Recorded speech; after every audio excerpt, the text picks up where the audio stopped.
Thank you for listening to this Podcast One production. Now available on Apple Podcasts, Podcast One, Spotify, and anywhere else you get your podcasts. O'Reilly Auto Parts specializes in keeping your car on the road. Superstart batteries exclusively at O'Reilly Auto Parts are designed to meet the electrical demands of today's vehicles. Get dependable power and performance from a Superstart battery for your car, truck, motorcycle, lawnmower, boat, and more. Superstart batteries are built to handle even the toughest conditions. Not sure how much life is left in your battery? O'Reilly Auto Parts can help. Their professional parts people will test your battery for free. If it does need to be replaced, they'll help you find just the right battery to fit your car. Visit O'Reilly Auto Parts today, and their professional parts people can test your battery or help you find the best Superstart battery for your vehicle. Stop by O'Reilly Auto Parts or visit O'ReillyAuto.com, because I said so. The Steve Austin Show is brought to you free today by our friends at BetOnline. Get in the mix at betonline.ag and use the promo code PODCAST1 for your 50% welcome bonus. BetOnline, your online sportsbook experts and exclusive partner of Podcast One Sportsnet. The following program is a PodcastOne.com production. From Hollywood, California, by way of the Broken Skull Ranch, this is the Steve Austin Show. Give me a hell yeah. Hell yeah. Now, here's Steve Austin. Shane McMahon is my guest here, 317 Gimmick Street. God dang, it is good to see you. Welcome to the mean streets of Los Angeles, California. How are you? I'm doing exceptional. Good to see you. It's been way too long. I was out there over 316. We just finished a complete remodel. You just walked over there. I mean, the battle wounds are still fresh. I mean, they're still cleaning out all the stuff over there. It's been major mayhem. I'm rooted in over here. We're about to start moving in over there. You caught me in the middle of it. But this is where it all starts from for me. Back here. You're on my territory right now. Well, nothing's changing. I'm always in your territory. There's been a few times that I've been on yours. I kind of wanted to shoot the breeze with you and see how open-minded you are, just tossing something on the table, breaking it down, reliving old stuff, and shooting the breeze, more so than me grilling you hardcore questions like I'm an interrogator. Are you down with that? Sure. I'm ready for anything. Ready for anything? Sure. All right. Well, let's jump off with WrestleMania 33. Because that's fresh on my mind, just as of the latest things that you've done that have really been kind of a wow factor. Obviously, general manager of SmackDown brand, correct? Commish. That's Sorry. The title. My bad.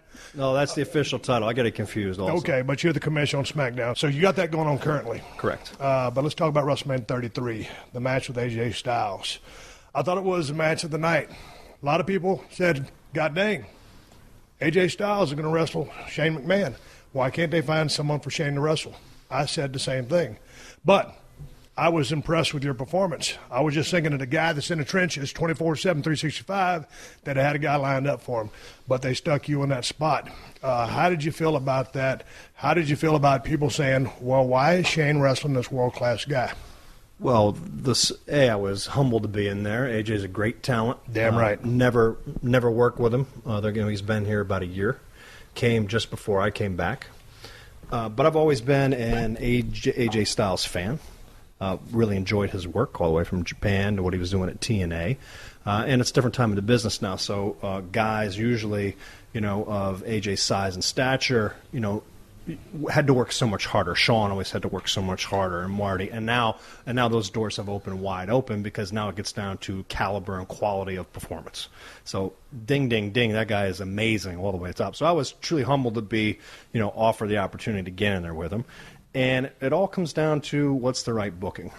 I think what people were reacting to specifically was the caliber of AJ Styles, just coming off being the WWE champion, working with Cena and going in. They wanted him to be much more in that championship, dare I say, ranking. Right. So I think that's much more of what everyone was trying to articulate but not saying. They want to see AJ in the title hunt. And the cards weren't there at the moment. So they were taking a little detour, and how booking can be. It gets challenging. You can't please everybody. But the main thing is, how do you keep momentum for people?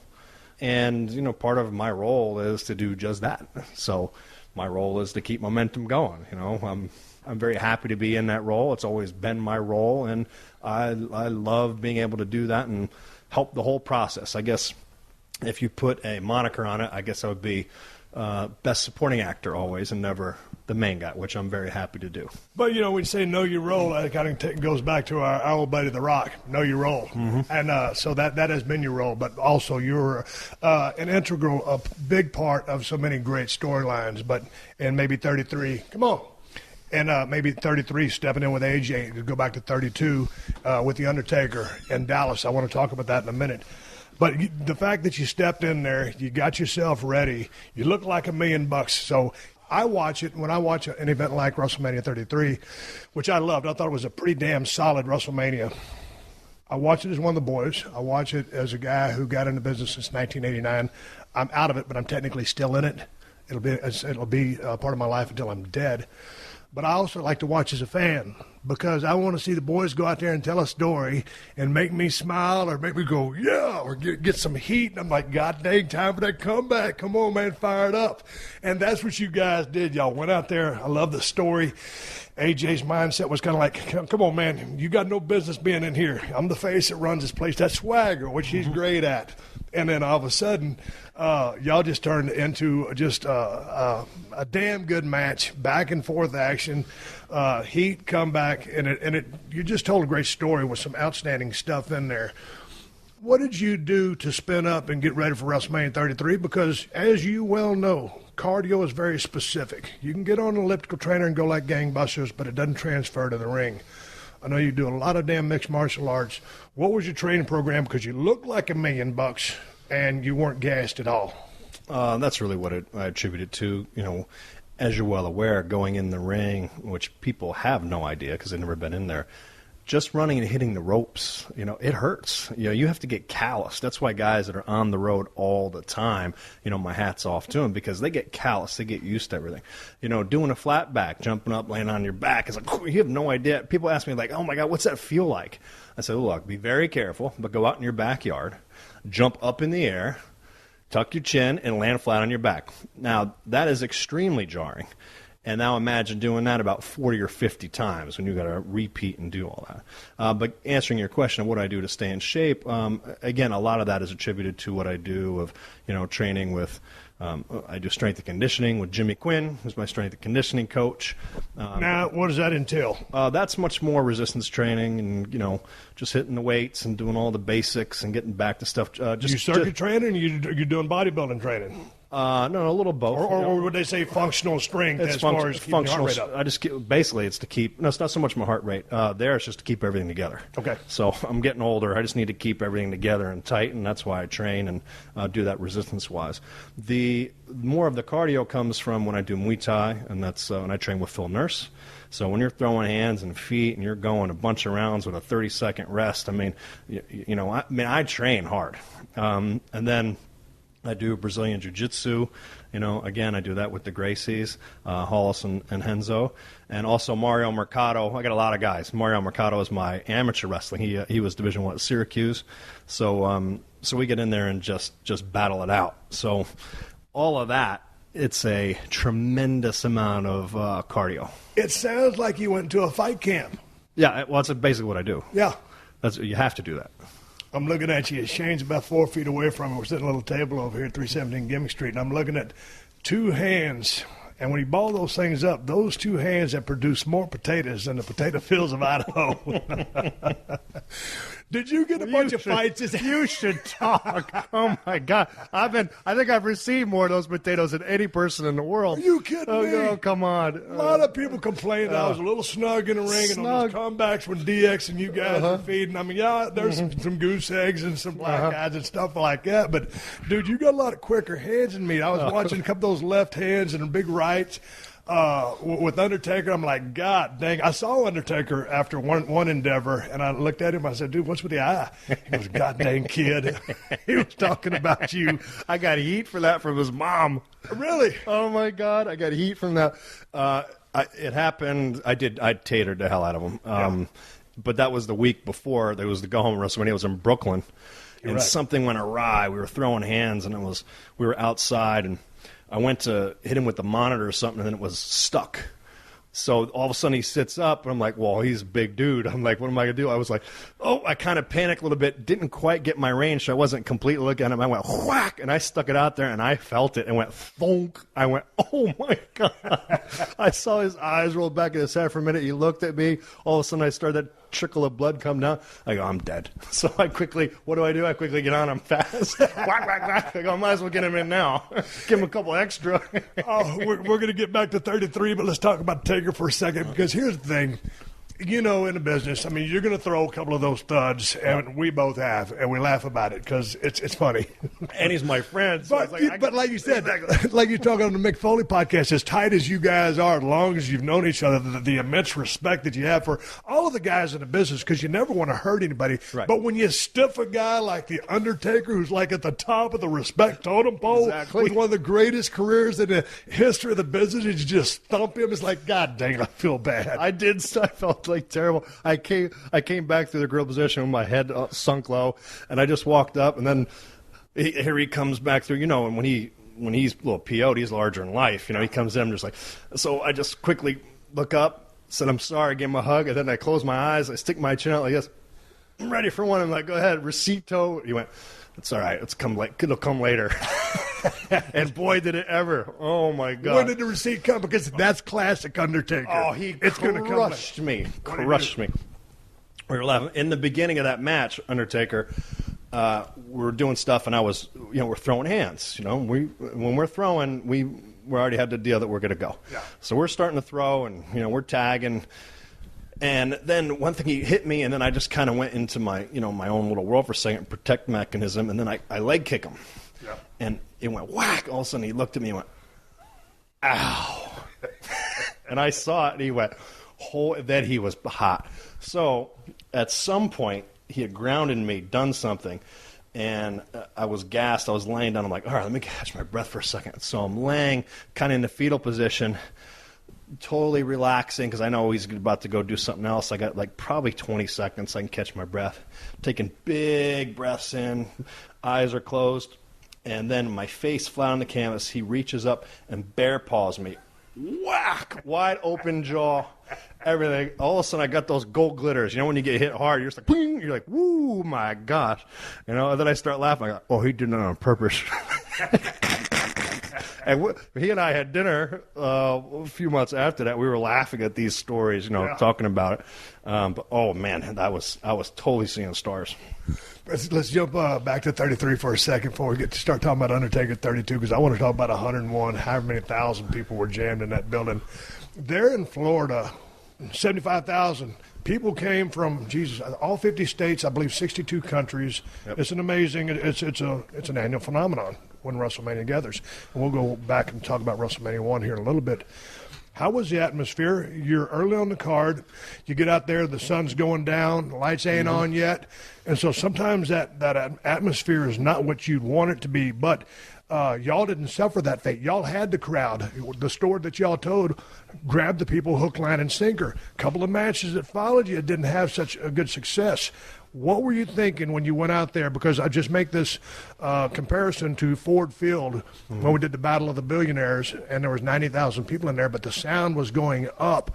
We couldn't hear it. We thought we were crap in the bed. Right. Me and Vince were looking at each other. We're like, God dang, man, we're stinking the joint out.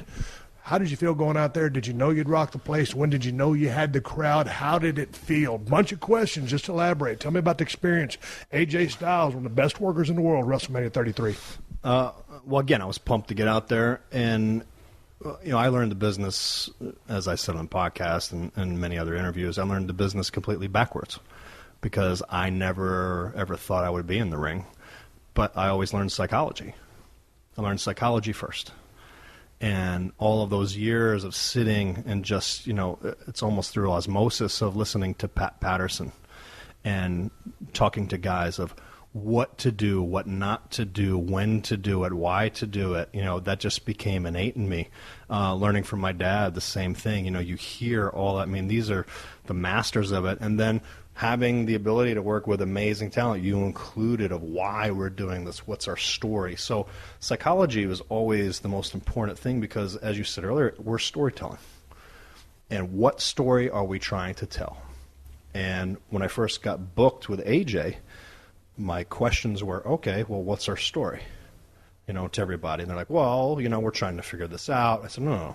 We need to figure out exactly what we're doing, what's our story. And then if you will go back and watch the weeks leading up to that, well, what we did was we started telling that story, including AJ's promo on the go home. And it was all about, again, this is not going to be your typical Shane McMahon match. It's not no holds barred. He wants to embarrass me. This is his ring. We're going to wrestle. There's no punches going to be thrown. I'm in his world. So I was like, oh, okay. So it's going to be a whole different type of deal in the story. And that's exactly the story that we started to tell in the ring. So if you notice, WrestleMania 33, ding, ding, ding. And to answer your question, the sun had just set and the breeze picked up. Yeah. So I was like coming down that ramp, which is 80 yards. I mean, that ramp was so long. But being first out was, I love jerking the curtain because... Me too. Hey. Nice to be the main event. You want to be the main event? It's cool to jerk the curtain. I love jerking the curtain. By the way, if I was the main event, I'd still like to jerk the curtain. Right. Okay? Because you're first out.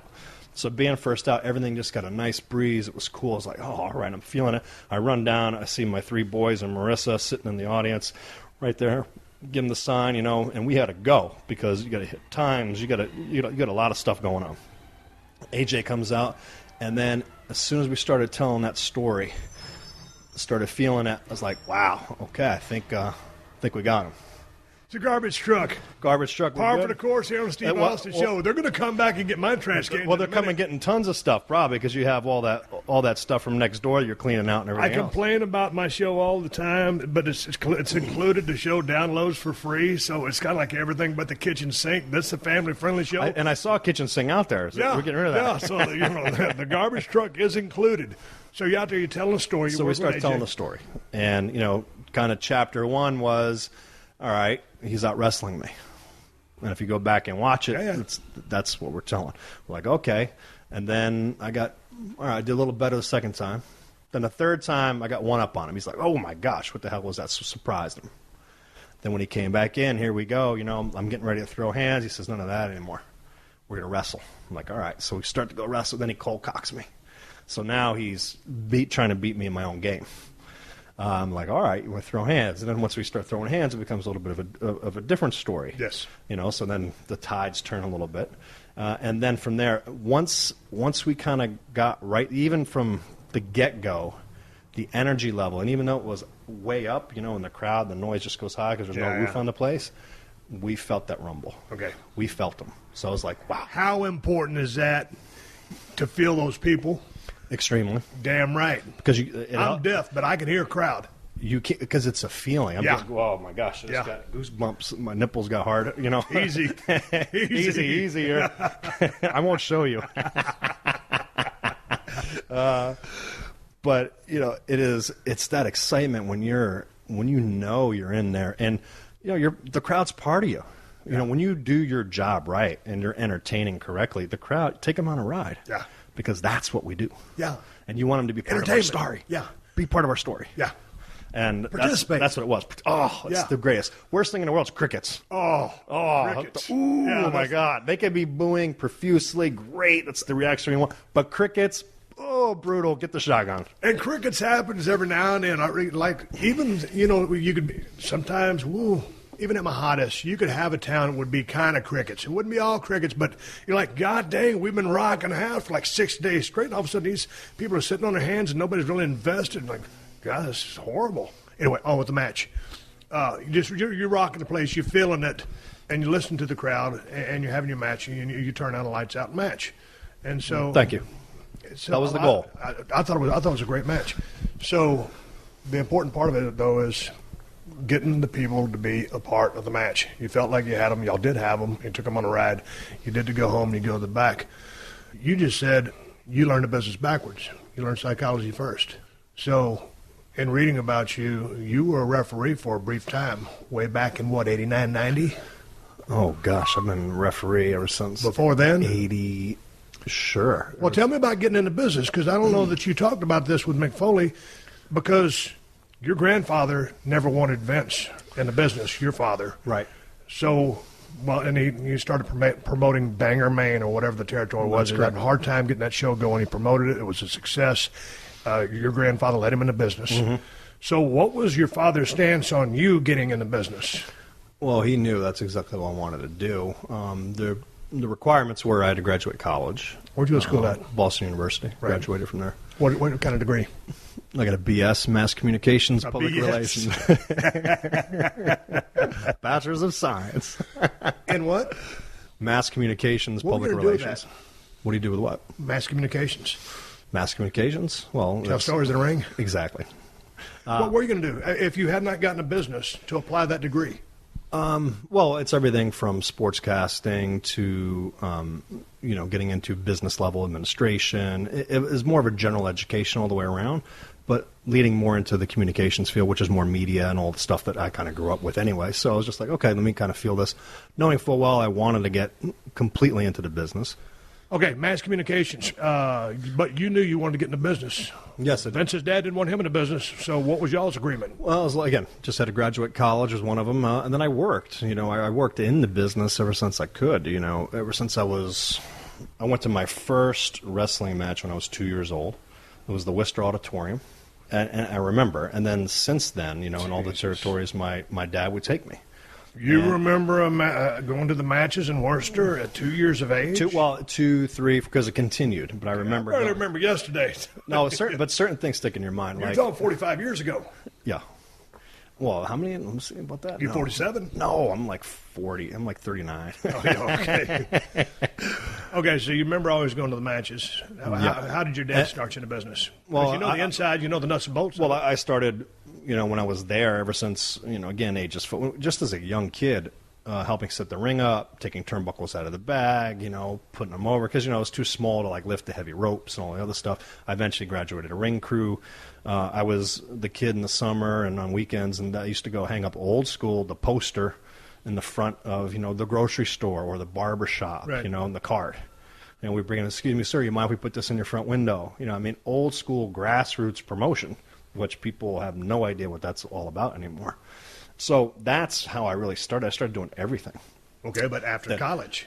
Well, then I graduated ring crew, all the other stuff. That's when I started refereeing. Well, let me ask you about the ring crew. Yeah. Because a lot of good stories happen on the ring crew. Oh, my gosh. Were you traveling with the guys? Because I know, when your dad was promoting and making a lot of the towns, you didn't see a lot of him.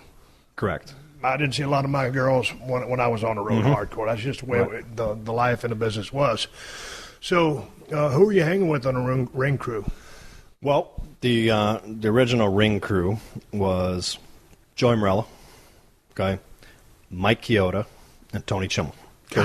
Those were the three. Yeah. Okay. And sadly, Joey Morella is no longer with us. Yes. Okay. So I was the kid, so Joey and I, because his dad was Gorilla Monsoon, and my dad. So what we do, and he was probably 6 or 7 years older than me.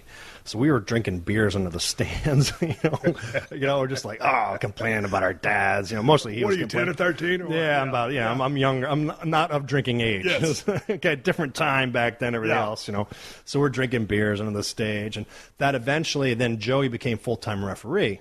And then that left an opening on the ring crew for summers and holiday vacations and all that stuff where I just worked and I plugged in there.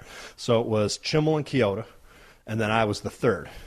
So I would travel around with those guys and a few others, but that was the main crew. And oh my gosh, did we have fun!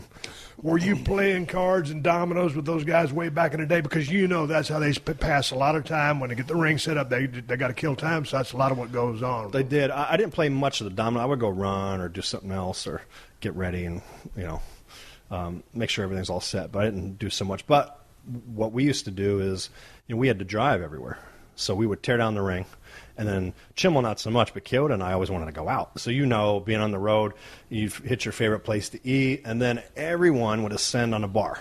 Yeah. There was a certain joint that everybody went to. It was a staple, no matter what town you went to. So we were always like, hurry up, let's get it done. Tear the ring down as fast as we can, get in the shower, get to the next town so we can go. And then we meet up with, the boys. And then there'll all be all types of competitions. So I'll be out with the Nasty Boys and Marty and Sean, and it was me and Chioda, and we were having, teams and, team competition, who drinks more and all. I mean, it was just It was so so what much would your fun. dad tell you when he found out the shenanigans with the ring crew and all the boys? He was pretty cool because he knew I was cutting my teeth and got to earn a rite of passage and you got to pay your dues.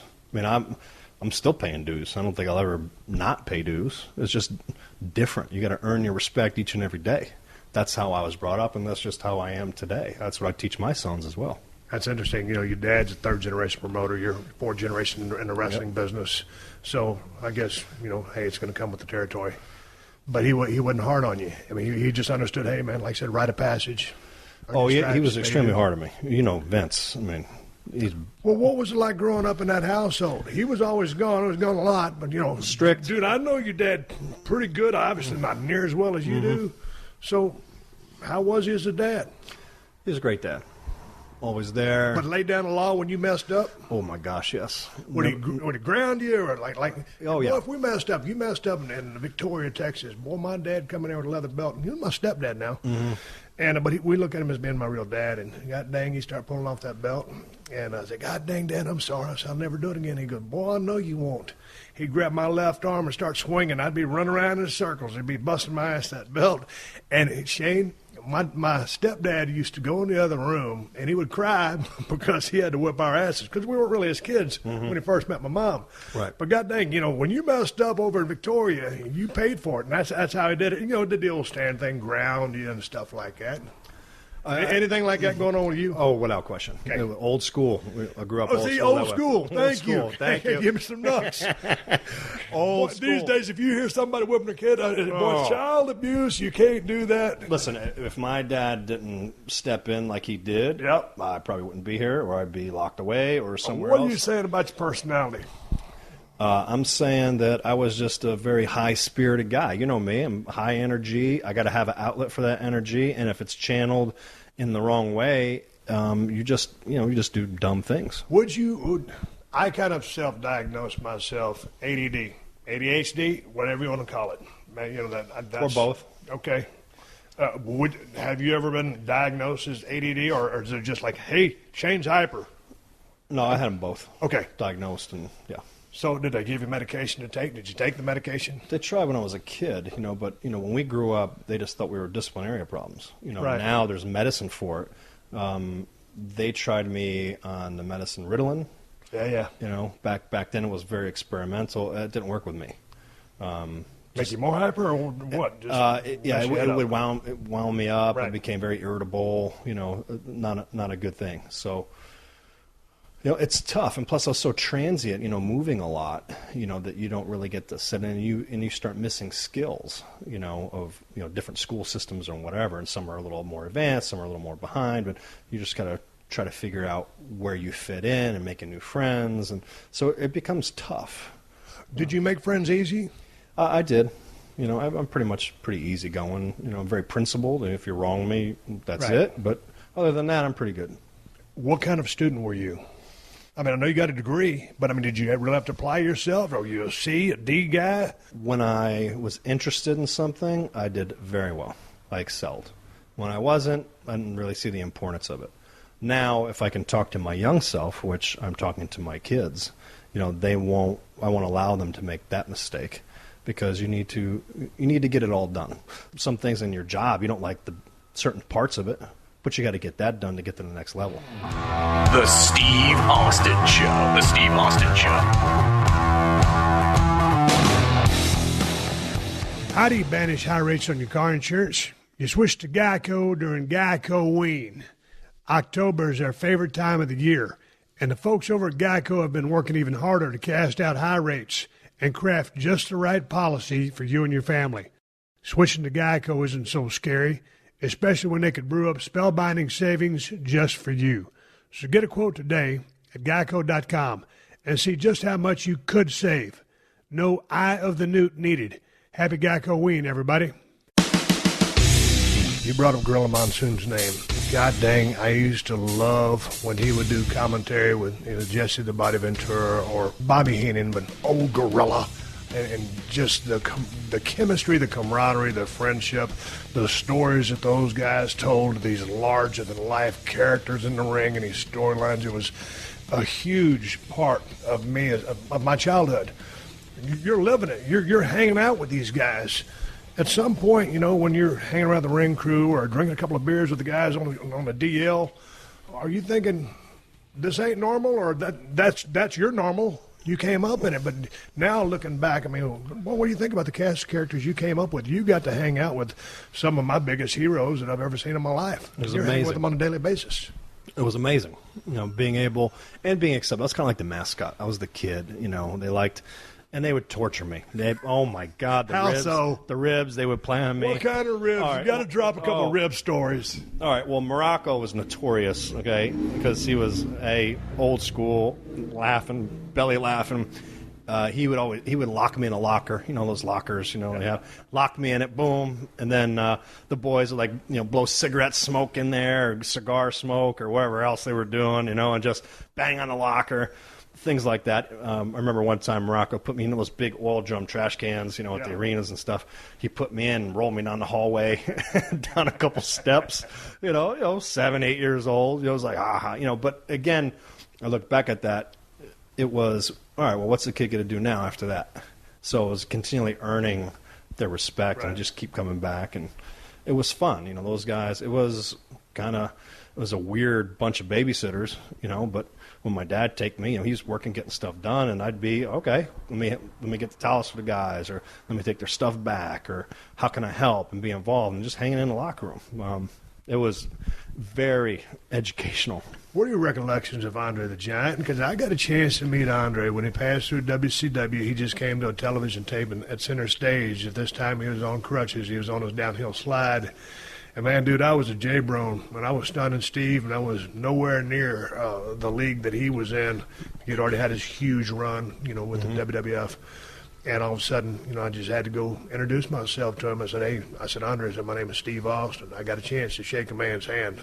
And then he passed away, but at least I got a chance to meet him. I've heard so many Andre the Giant stories. What was that guy like from your perspective, just hanging around?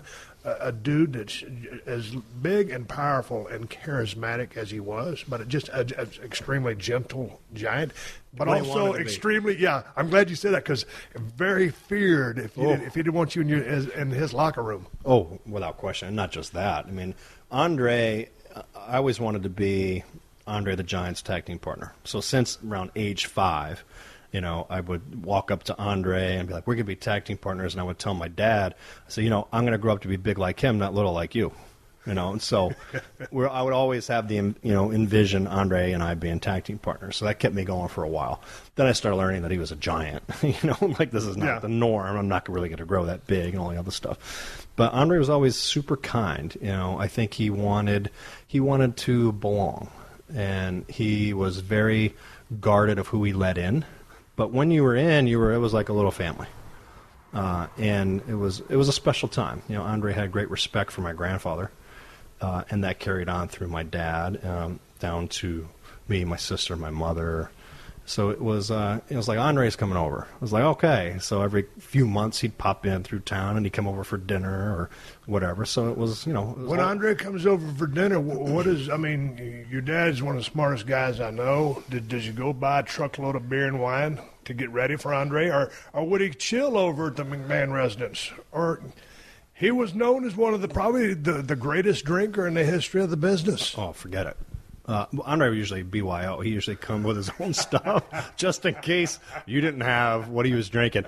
Andre got on this kick, and I used to be scared of these things. There were Mexican whiskey bottles. Instead of a worm in them, there was a snake.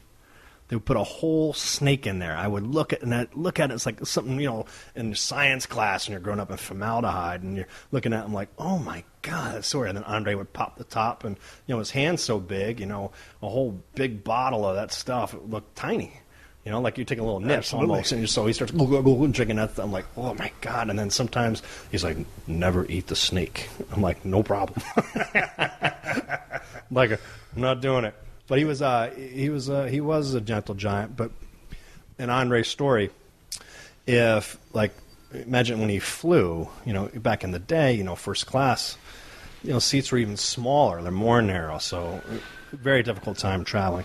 But he would always travel with this big Halliburton. So it was a briefcase, for those who don't know. It's basically a steel briefcase, very durable, and that's what he traveled with for his carry-on or whatever. And Andre would walk up, and if there was anything above his seat, in the overhead compartment, Andre would look, and if someone had placed their bag or something like that, he would take it, throw it on the floor, put his little tiny briefcase up in there and close the cabinet, because as far as Andre was concerned, that space was reserved for his seat and no one else's stuff should be up there.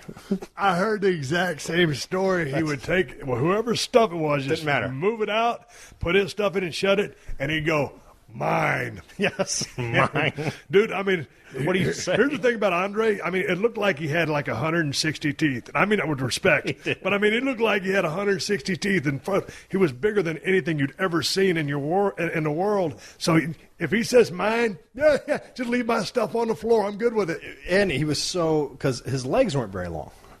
So his torso was massive. So when he was sitting, he still was a huge guy with that big fro and shoulder. I mean, think about a 500-pound man. That's a massive human being. That's me and you together. Yeah. That is a huge guy. So he was very intimidating. Tell me if you ever heard any of these stories at some point in time, and I heard this, from Jake Roberts, or from Rick Rude, rather. They've been doing a lot of tag matches. It would be Jake Roberts and Ravishing Rick Rude versus Andre the Giant and another partner, whatever. When Rick Rude was in there, Andre loved Rick Rude, so man, he'd bounce around, bing, bang, boom, and all of a sudden tag in Jake. I guess there's a little heat there. And Jake went through a heat and getting phase, at some points in his career. And Andre would get him out there in the middle of the ring, 20 by 20. You've been in a million of them just like I have. And, Jake had that stringy long hair, and he'd have those size 33 feet, and he'd be standing on Jake's hair. Jake would be on his belly. He would have his arms stretched behind Jake and just arching his back and just, he was torturing Jake because he's pulling all of his hair out because he was standing 500 pounds on it. Yep. And Jake knew he wasn't going to strong-arm Andre. Everybody knew they weren't going to strong-arm Andre, and he'd just be kind of looking over at Rick Rude in the corner like, tag me. Please tag me. Get me out of here. We're getting killed. Did you get a chance to ever talk to Jake, get to know Jake as a person? Yeah, I ran with Jake for a little while. Oh, my God. So as you can imagine, well, here are kind of my mentors. So let me kind of go Please. back. So I come in there, and again, being the kid and everything else, so the guys that took me under their wing was Morocco and Roddy Piper. Jesus. So right there started my education. Okay. Stop. Right there. Quotation marks around education. Quotation Continue. mark. So, I mean, I'm there with the kings of the frat house. And, and once you're in the frat house, you do what the frat boys do. And you grow up in that element. So by the time I got to college, man, everyone's like, "Oh, let's go out, let's do whatever." I'm like, "This is boring," I'm like, I'm gonna go catch a nap, because I had lived literally rock and roll to the fullest extent. I mean, you can appreciate it. Yes. Not many people who are listening to this will be able to appreciate what we've seen in our lifetime, because it was a much different time. There was no internet. There was no, there was no spy cameras. There wasn't a lot of stuff. So it was a very interesting time where everything just went on. It was crazy. So who else were your mentors? Don the Rock Morocco. God dang it, that guy, I just used to love to watch that physique of his, him in action, the power, the persona. Roddy Piper, hanging out with that guy. And when you say those guys are the kings of the frat house, well said. Then I kind of graduated a little bit, and then I was running with, it was me and Kyoto, and running with Sean and Marty. The Nasty Boys were all contemporaries and buddies. Kurt Hennig was kind of my next guy who was mentoring me a little bit. Again, guys just a little bit older that you learn a ton from, but oh my God, the ribs were so brutal. It's like, man, I'm just glutton for punishment. I'm so glad you brought up Mr. Perfect Kurt Hennig's name. I've told this story a million times. I'll tell it again. I came into the WWF at the time. It's now WWE. First day in television somewhere in the Northeast. Kurt says, "Hey, kid, come here. I want you to meet somebody." Took me in the truck. to introduce me to the guys at production truck, Kevin Dunn. I mean, because this guy could help you out a whole lot. He didn't have to do that. You know, he's trying to help me form relationships. You know, I didn't know your dad. First 6 months I was there as a ringmaster. I don't know he brought me in. I went and saw him twice in Greenwich at his house. I know they wanted to bring me in as a mechanic, didn't sign. Ended up signing. But, you know, he was one of those guys that was so generous that I hope that there's still guys like that around today in the locker room. But, you know, he helped me when I first came to the company. And I'm coming in, and theoretically, Shane, I'm competition. Wasn't in his league work-wise yet, but I was competition. Here's this guy helping me out. But my point is, Kurt, I've never seen that guy in all the years I know him, God rest his soul. I've never seen that guy in a bad mood, or if he was having a bad day, making the most of it. But he was one of the most notorious ribbers in the history of the business. What did you learn from Kurt Hennig, or tell me some stories of some of the ribs that you saw him pull on people? Well, I'll just talk about a couple with me. You know, so again, being the kid and like, all right, well, I was always the one, go get the car. We get the car. And then, you know, all right, well, give me the keys or whatever. So, all right, we'll meet at 7 a.m. We gotta get out of here early. So I'd be out there at 7. Gone. He's gone. So I'd hitch a ride. I'd have to wait for somebody, hitchhike. You know, I'm like, Kurt. He goes, oh, my God, I'm so sorry, I forgot. Now, that didn't take very long for me to catch on, you know, like do all that stuff. You know, you'd have these huge oil drum trash cans, those big things, leaning up, because a lot of the hotels we stayed in were outside, you know, motels, really. You know, the Night's End, you know, home with the purple bedspread, because we're healing a room, we're sleeping 2-3 to a room. Who gets the box spring? Who got the floor? You know, anything to save $1. And I think it was like $25 anyway.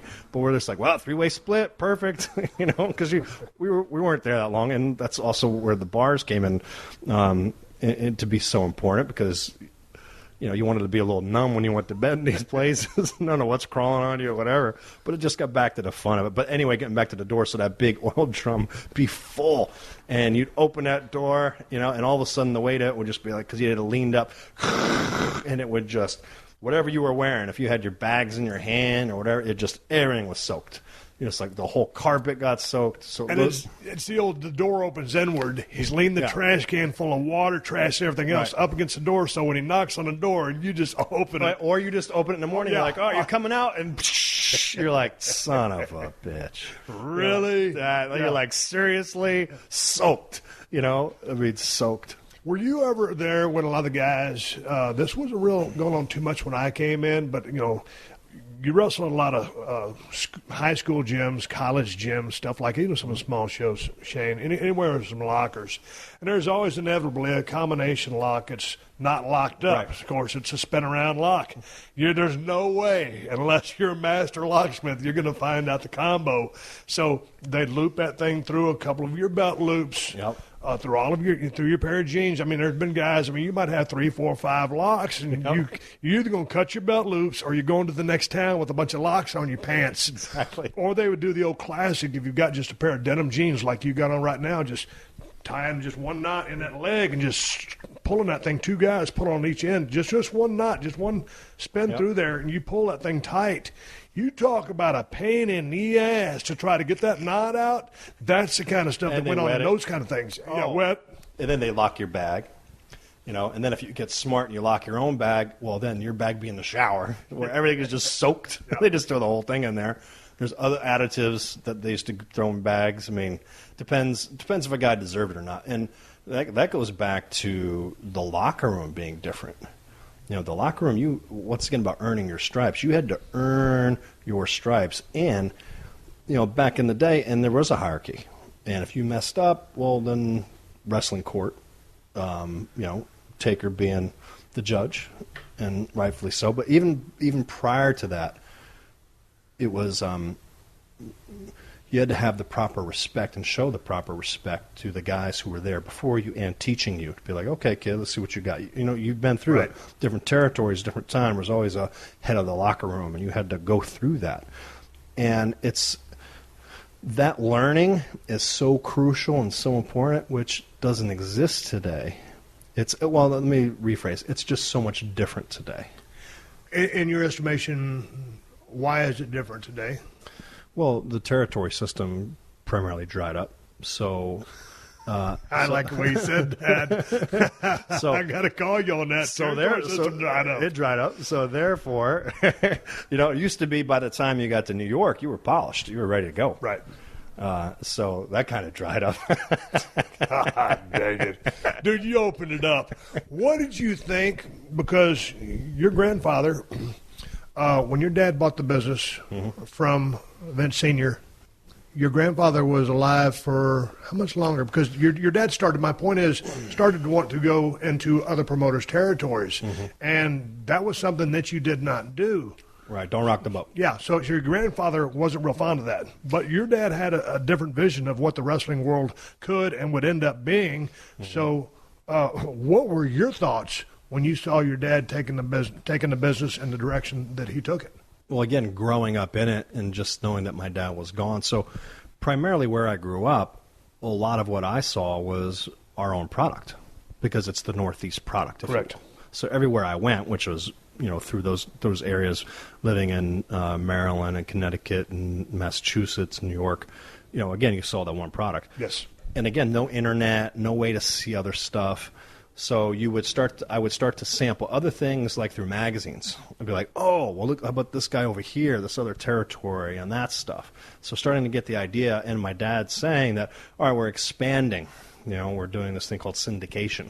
So we're taking the same tape, and what would air in New York week 1 would then bicycle around, and that same, it would be a week later, in Chicago, and a week later it'd be in, wherever it's going to be. So then it started getting bigger and bigger and bigger to the point where in its heyday, and this is where WWE started getting into its own sales force because, advertisers would be like, oh, it's so hard to sell, it's wrestling, it's this type of stuff. So that's when Vince said, great, we'll sell it because syndication was barter. It was basically 14 minutes, the station gets 7, you get 7, to sell, and then you start doing it that way. Okay. And in the heyday, what we grew up on Saturday and Sunday mornings, WWF at the time had over 330 syndicated stations across the United States. That is a massive network. That's your own network. Yes. Saturday and Sunday morning. And it was consistent time slot, pretty much either between 10 and 12 in the morning, every Saturday and Sunday morning. They owned that for a long time. So that's really what we built, what Vince was able to do. And you would obviously insert your card-specific information when you're touring in that area. 5 weeks away, we're coming to Madison Square Garden, coming to Philly, we're coming to the Spectrum. Here it is. Or if you go down to Charlotte or wherever we're going to be. And that's when you start doing the local inserts that would be in there. The Steve Austin Show. The Steve Austin Show.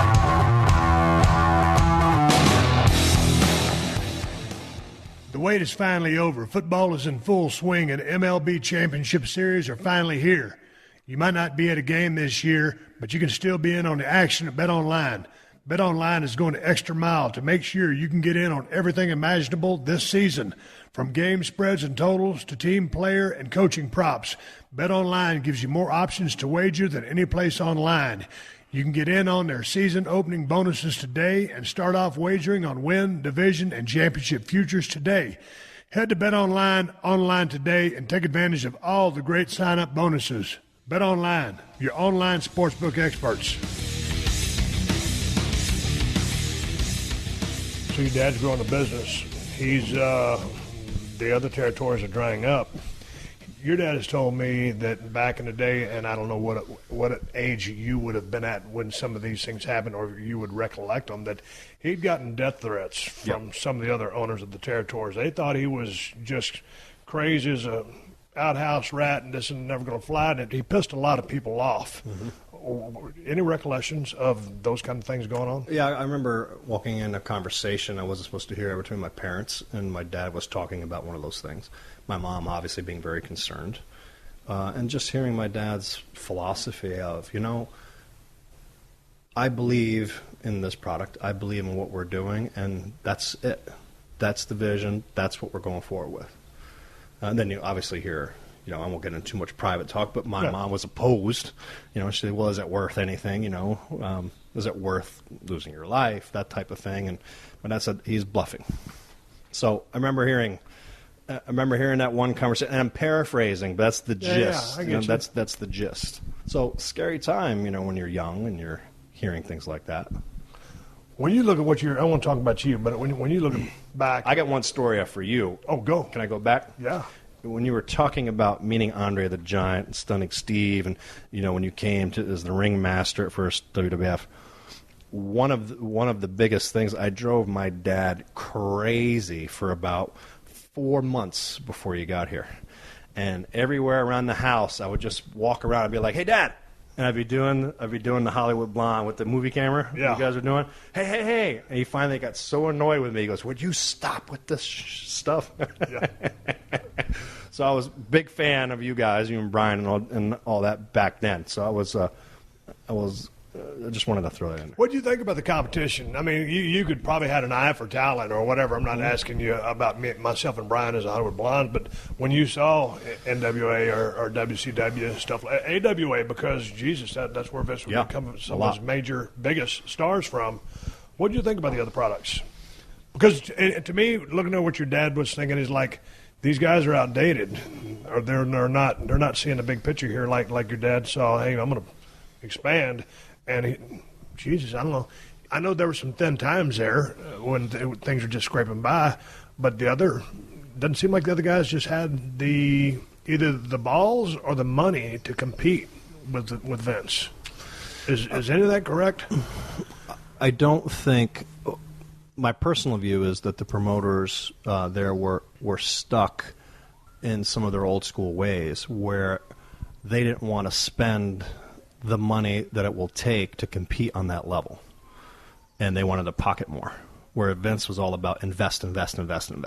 Make a dollar, put it back in the business. And that gigantic syndication thing. That was at that point. Right. The territories were very, very small, and there was primarily WWE, because then we were doing 3 shows a night pretty much, and TV was done differently. It was recorded 3 to 4 weeks in advance, so the guys just be on tour 10, 15, 20-day runs, so they covered a lot of different markets that way.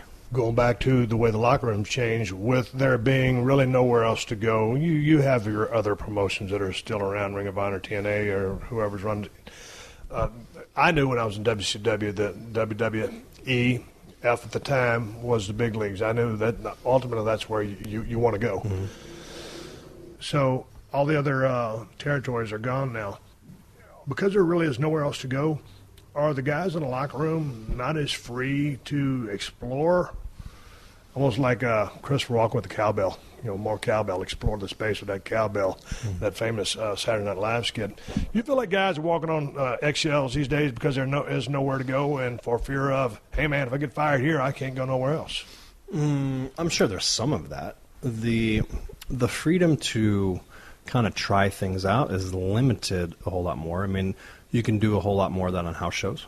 And that's, as you're well aware, when you're trying certain things, did this work, did it not work? When it comes to TV, it is so finite of the amount of time you have. Going back to what we originally started talking about of telling a story, it's hard to tell a good story in 4 minutes if you have 4 minutes of action. Correct. So you either gotta cut elements out and you got to go right to the heat, or whatever story you're trying to get across, how's that pushing your story forward to the next week, or eventually building until you have the time to tell it in pay-per-view.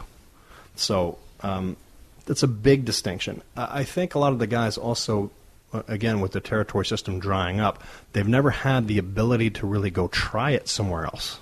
So they don't know. It's like any experience. If you went out to play football and you're playing, sandlot football, and you're like, oh, this is pretty good. Then you play some organized football in high school, and all of a sudden you get not clean. You're like, wow, this is a lot harder. You get to the college level, you're like, woo, this is a whole lot more difficult. So there's not that maturation process, that it used to be. So we've had to recreate it, and that's really what NXT is now there to be. Even before and Paul Triple H has done a phenomenal job, with a whole cast of guys of really building that territory. Dusty, prior to him, and Paul's taken it, to a whole nother level.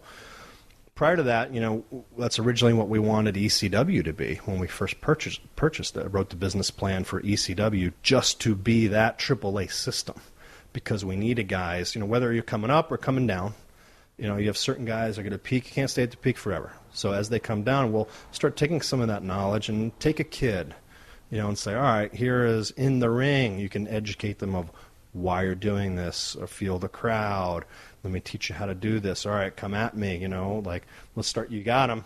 Give me a little bit more heat, or shut him down. So it's go. I guess, No, I was just wondering what went wrong with ECW, other than the fact that people thought it meant just when under the big banner of WWE, it had to be 2PC. When ECW was louder, bigger, badder, bloodier, more violent than anything else.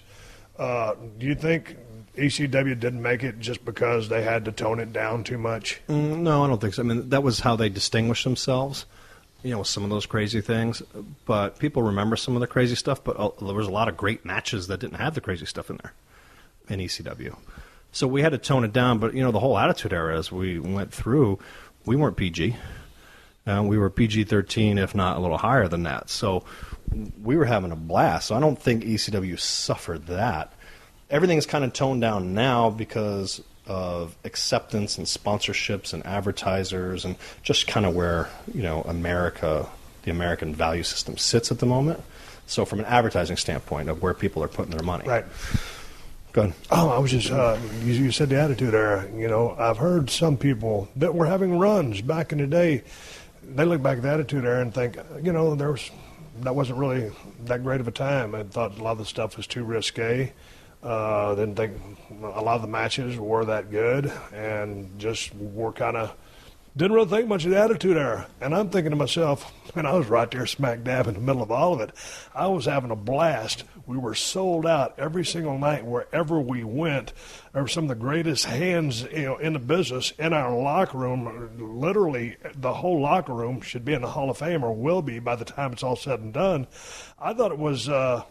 Well, from a money-generating standpoint, it was the most productive period in the history of pro wrestling. When you think about the Attitude Era versus right now, what's this, the PG system or the reality era, whatever, I don't mean to label and call it something that it's not, but I don't think you need to go back to the Attitude Era with some of the over-the-top stuff we did. Some of the Val Venus shower stuff. There was a lot of over-top stuff. Too far. Yeah. So, yeah, maybe a little bit too far. But I would always push in the creative envelope. Mm-hmm. I think the biggest thing for me is spontaneity. When I'm watching the show, I'd like to see things be a little more spontaneous now. What do you think about that? Are you? Because I think those old Monday Night Raws, and there was another show called Nitro that we were competing with, and it was everything but the kitchen sink. Every single Monday, we was throwing everything at the fans. Right. Holy smokes, we were doing these crazy numbers, and just when you turned on the television, whichever show you were watching or whichever one you were partial to, you didn't know what was going to happen. And I think there was that era about it, which I think was really special. And I think, dude, I watched the pay-per-view last night. I really enjoyed that show. That was a damn good pay-per-view. And did you see it? Yes. I thought Roman Reigns and Braun Strowman crushed it at the end. Roman's really coming around with the performance in that match. Braun Strowman's got superstar written all over him. It was a really good event. You got to feel like anything could happen at any time. And sometimes I'm like, man, I'm feeling like maybe these guys have been a little micromanaged. I could see that point of view. We're trying to... Let's separate the two shows for a second, Raw and SmackDown. Okay. SmackDown, I don't know if you'd agree with this, has a lot more spontaneity than Raw. And I also think it's because it's not as regulated as much as Raw. Raw is... was number one. It's, really Raw just came out of Monday Night at the Garden, going back to my grandfather right. and everything else. And then my dad said, this would be amazing. We should just turn this into Raw, which has been a humongous success. And it is the longest running regularly scheduled TV show in all of cable. SmackDown, I think, is number 2 or number 3. It's right behind it, and that's ours too. But anyway, getting back to SmackDown Live, I think, and kudos to Brian James and the creative group there. Everybody's working very hard to create more of that spontaneity and to give guys and girls opportunities that they would never have had if it's all under one brand. So we try to take, again, going back to the theme of our entire podcast here, is having the right opportunity, but telling the right stories. And what's your story? And let's make the best of these two guys. You know, some people will say, oh, we don't even care about those talent. Well, they don't yet because they don't know their story. Right. So let's make them care. How much different do you, in your eyes, is the NXT developmental system versus the territory system as it pertains to the amount of time it takes to get a person from starting stages where they've never been in a ring before, a fan of the business, whatever, first lockup, to when they're ready to go out there and main event or just be on a live television show? Because you just talked about rites of passage. You talked about guys, being in the locker room, having to earn respect. You got to learn the trade. But one of the best places I found to work was in the USWA in the early 90s because it was a weekly territory system. Every single day of the week, we're in the exact same town, and you had to change your stuff up. Or with people that traveled all the shows would know that you were trying to duplicate the same match from a time before. And right. So that repetition and being out in front of those people and falling on your face and having to, just adjust on the fly, it really made me pick up the business a lot faster than a person, I think maybe in a school setting or in an NXT setting. Would you agree or disagree with that? They're not apples to apples. Correct. Again, if you're thrown into a system where you have to do that, then you either do it or you're crushed. To your point, you'd be booed out of the building. Now you don't draw, and the promoter says bye-bye. With NXT, it's different because we're creating the talent literally. And there's an immense amount of athletic talent coming in. You're like, okay, from all walks of life, whether it's a guy, a construction worker that was amazing talent, or a former NFL player, or just an amazing athlete. They're coming in, men and women, and getting like, okay, well, do you have the aptitude? The thing with NXT now is we're doing so much on-the-job training. So much happens. Even now when you're getting up into Raw and SmackDown, seasoned guys would never be considered seasoned back in the day because they haven't had the experience to go through stuff. So a lot of that, but it's also, again, a different time where people, you said earlier, fans will go on the internet and they want to watch it, but they also want to kind of ruin their good time by critiquing. They're like, oh, this guy should have done this, X, Y, Z. Well, again, those people the fans have never really put themselves in that environment. It's hard. It's, I just watched the Combine, the NFL Combine. I did too. I'm sorry, the draft. Yeah.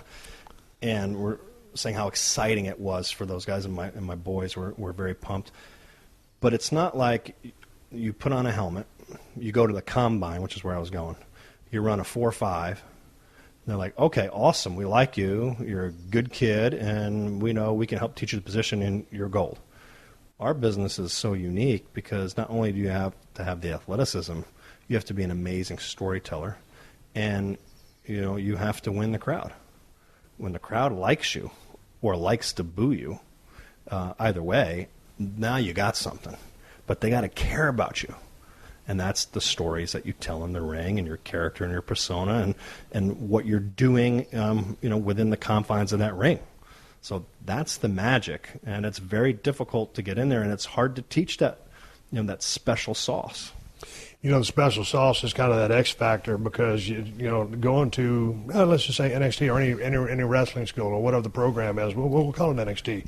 You're going in there, you've got the best professors, teachers in the world, and they're going to teach you the mechanics, basic psychology, and the psychology will apply in most cases, and you get to the advanced levels, more weaved tales or stories. But it's up to you to be able to take exactly what everybody else has learned, and now you have to go win that crowd over, and you got to win that crowd over by either A, making them like or love you, B, making them hate or dislike you. And that's up to you. Right. And really, that can't be taught, in my opinion. What did you do to make that crowd feel you? Because, hey, dude, you're not the greatest mechanic in the world. You're a mechanic. I was a pretty good mechanic. I wasn't the best, but there was something about me that the people could gravitate towards. How would you describe how Shane O'Mac, was able to win that crowd over? Well, at first it was Heat because, again, had a great story. Part of the corporation, boss's kid. We played up the whole Greenwich, Connecticut thing. Silver Spoon. Silver Spoon. I mean, it was perfect. And it was also, I was the foil before you got to Vince. So there was always that, which is, had several beatings from you. It's been a lot of fun. but getting into it, to your point, when you were dominating and it was your turn and you're shining, and we're just talking again the babyface aspect, you're a house of fire and you're blowing your comeback, well, I'm on my heels. I'm flying around for you because that is my job. We're telling that physical story. And you're bringing it because your energy level was super high. And I'll say, you and I, we had great chemistry in the ring. Yep. And it was just, we knew that feeling. And again, I'm getting goosebumps now. I'm feeling that crowd. I could hear them roaring and go, get it again, get me. It's like we're calling stuff in there. Wow, it's getting excitement. But it was also when, there was that cutoff point and it was my time to get heat on anything. Man, I had to turn it on because I had to make it believable. Somehow, whether I picked something up or hit you with a chair or whatever it was, back in the day, I had to keep on it, use other guys, to do my dirty work for me, which was even more heat because I was directing and I didn't get in your face like I did it, But that was the storytelling elements of things. So the technical nature, again, so that's kind of the birth of it was bad guy villain, and then it grew out of kind of protecting my sister, trying to get her out of trouble, so being the good guy brother, and then separating, in the father-son issues, and you're just like, okay, everyone's always felt that, the boy is becoming a man, and the old man wants to keep him down, and all that other stuff. So, always been very blessed, and being in there with amazing talent, that it's way easier when they're in there with top guys who are making that physical story happen and knowing what to do specifically to tell that story, than if you went in there with green guys who would have no idea, then that would be crickets. Your dad is a very headstrong individual. I would say you are as well. He is. And you are. I am, and you are too. So how much would you guys bicker back and forth when it come time to just finesse out, the details of a storyline? If Vince said, God dang, this is the direction we're going, but you say, no, Dad, I think we ought to do it this way. And how many times did y'all butt head? I mean, we're a lot of times on the same page, I can imagine. But well, a lot of times was there ever a time when he would listen to you? Because I know your dad's, I love him, but he's an egomaniac. But to his credit, he's always willing to listen to someone else's idea. But how is that when you're a son? There's less patience, from him on that. And at the end of the day, when he said enough's enough, it was enough. Right. Now, of course, I'd have to push it one more time just to make sure he heard, And that's usually when he'd blow his stack or whatever, and that goes back to father-son stuff. But, it's always been, at the end of the day, a respect factor, because not only is, it's tough working in a family business. Not only is he your dad, but he's your boss. And that's like, okay, I said no. Or if he said, we're going to paint the room blue, it's blue. I go, yeah, but this green is really nice. People will like, okay, but it's blue. Got it. But leaving the room, I would never say anything else like, I really wanted to do green, but he said blue. Yeah. I was like, blue, we're on the page, and this is the marching order. Everything's blue, and it's beautiful, and we're going. The Steve Austin Show. The Steve Austin Show. You know what's really scary? Seeing just how much you could have been saving on car insurance by switching to Geico. It's almost as scary as that homemade elf costume your mom made you wear in junior high school. No, Geico can erase the memory of tripping down the hallway in oversized pointy shoes, but they could save you 15% or more on car insurance. Stop waking up at night in a cold sweat wondering what happened to that green onesie. Just switch to Geico and save. 15 minutes could save you 15% or more on car insurance. I wanted to ask you about the difference between when the business was 100% kayfabe to now, or in past 10 years, 15 years, whatever it's been. I mean, everybody knows what's up. How was kayfabe back in the day? Because I heard in the Mid-South territory, Bill Watts, if you caught the Hills and the Babies, or drinking together in the bar, this, that, or whatever, you were either fired or fined or both. Right. And that's just the way it was because everybody protected the business. Never broke kayfabe. What do you think about that? The death of kayfabe. And then, I mean, this is Jesus Christ. I mean, what is that, 15, 20 years, 25? That's the slow. The slow build. Yeah. I think the kayfabe nature started, it became more and more difficult to keep kayfabe because, with the explosion in the 80s, WrestleMania 1 and 85, and then it became mainstream. You're on the cover of Sports Illustrated. It was huge. And then as we continually generated up, and again, the late 90s and the 2000s, again, more into the Attitude Era, the notoriety and the popularity of WWE or F at the time was water cooler talk. It was everywhere. So when that happens and you have interest, people want to know more about each character. They just don't want to know, about the Undertaker. They want to know about the individual who's behind an Undertaker. Like, what's he do? Does he go grocery shopping? It's like, I mean, it must be so easy for him to get stuff off there. Like, what does he do? What's he do at home? Interest. And that's just human nature of getting in that. So it became harder and harder. And again, with everyone with a phone camera and security cameras and everything else now, it's extremely hard to do kayfabe. Sometimes we do it. Like my return was kayfabe. Right. No one knew. Yeah. It was only because 3 people knew, and that was it. That's what you have to do. You have to keep it really tight. Certain things, like I said, stuff like that, you can still kayfabe. Yep. But as far as the business, everybody knows what's up. Yep. Hey, boxing. Your great-grandfather, he promoted boxing, basketball, and baseball. Your great-grandfather, right. Yes. And so, boxing. Well, he was the matchmaker for Tex Rickard at the Garden. Yes. Boxing. Legit sport, right? As they say, of course. As they say. Dude, got a grin like a crocodile sitting across the table from me. Well, there's been There's been so many elements of boxing back in the day of, who's taking a dive. Legit, who's right? Not. Yeah.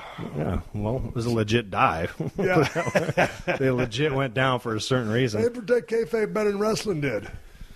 Well, it was a different influence, Right. You're going back to a lot of mafia-controlled things.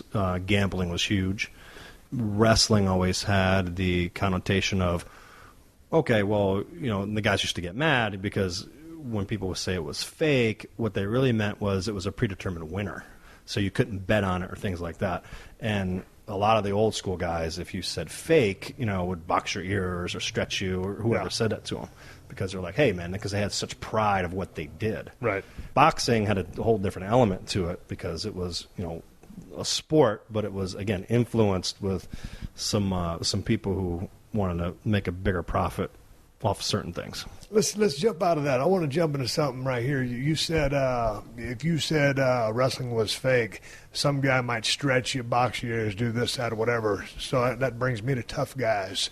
Who are some of the legit tough guys that you've experienced in your days in the business? Back in the day? Back in the day. Yeah, I mean, everybody.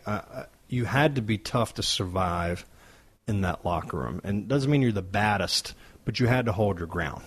I agree. You had to stand up for yourself. Even though you're going to get killed, if you showed weakness or you cowered, oh my gosh, you were then, you were kicked out of the locker room, or then you were considered weak and probably run off for a while and the ribs would start on you and stuff like that. But legit, like tough guys, Bruiser Brody, tough dude. Did you get a chance to meet Brody? Yeah, Brody. Andre, let me see, Morocco.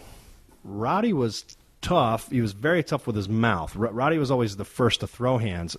Wasn't always the best, but he was in there. But tough guy was Snuka was Jimmy. Sika Afansika, specifically Sika. He was an extremely tough guy.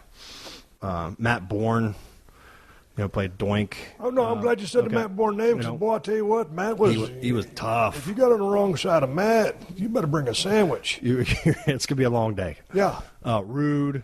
Kurt in his own way, Yeah, all those guys, most of those guys from Minnie straight up. If you did something, they'd tell you to face, hey, man, this is what's up, we got to settle a score. That's it. That's what I always appreciate about those guys. Oh, you didn't throw Ming in there, who's forever on everybody's list. I mean, it's kind of like an afterthought because it's always Ming. But none of those guys, in my estimation, was very mean-spirited. I mean, they weren't bullies. They were just badass guys. And a lot of times it was the drunk guys at the bars wanting to pick fight with the wrestlers because what they thought what they were doing was fake. Right. Here's a tough question for you. Just a tough subject for me, but I wanted to ask you because it impacted my career and my relationship with your father so much. I was working down there in Georgia. I can't remember the town, and I was working with Flair in a cage, and I was having the time of my life. But before I got there, I took a little nap in my hotel room. I got a call from Jim Ross, and I was going to do the favors for Brock Lesnar, and I didn't like that news, so I told him so. And he called your father, Vince. Vince said, hey, man, give him a call whenever I got done with the work that evening. I called him. It was late in the morning, about 2 his time, and he was letting me know what was going to go on, and I didn't like it. So I decided, I was thinking to myself, I always like talking to your dad, man-to-man, face-to-face, because just like we're talking, like if you're telling me, hey, man, this is what you want to do, he goes, yes, that's what we're doing. And I'm thinking to myself, well, you can probably look at my eyes and see, I'm not really digging what you're saying. But obviously didn't know that I was going to no-show, and I no-showed. So all of a sudden they're in Atlanta, they're in a bad way, and I thought the match between myself and Brock Lesnar should have been, first of all, way down the road. Could have been huge money. But then because I was so fed up at the time and I was so hot, and as you know, God dang, Shane, it's hard to find somebody that draws big money. I was able to do that. And so the locker room was able to, the organization was able to. Great storylines, great people to work with, so I don't want to take all the credit. But I left the damn company. I was probably gone 6 or 8 months. Do you remember that time? I do. What did your father say to you about the day Stone Cold Steve Austin took his ball and went to the house? Or how did it affect him? Because he called me 3 times. I let all 3 calls go to voicemail. I never called him back. And that was on me because the man reached out 3 times to me. And because I was such an ass, and so I was running pretty hard, and I can't believe they'd want to do that to me at this point in my career, and I decided to take my stuff and go back to the crib. Did he sell that at all? Did he hate me? It was more, you don't sell yourself short, when you're talking. Yes, you had a lot of guys around you and the business was doing very well, but you were the guy. You're the one that the company had the spotlight on. You were the one who was drawing the houses, and everything was built around you. So when you have that much equity and stake and you have your number one player in there, and that's the one who draws money, all of a sudden just say, I'm out. Well, it's very devastating, obviously, to everybody else underneath, and everyone felt it. Just like, wow. So, you specifically, you let a lot of people down. Oh, absolutely. I mean, the whole locker room. To the guy setting the ring up, because everyone gets paid off the house, as you're well aware. Everyone eats off the same plate, and when the business is pumping, we all eat a little bit more. And when it's not, well, unfortunately, we have crumbs to split up. So that was a huge thing. So Vince was hurt professionally and personally, because you guys had been building a good relationship. You would always, if you guys did have a disagreement, you would settle it quickly and talk about it.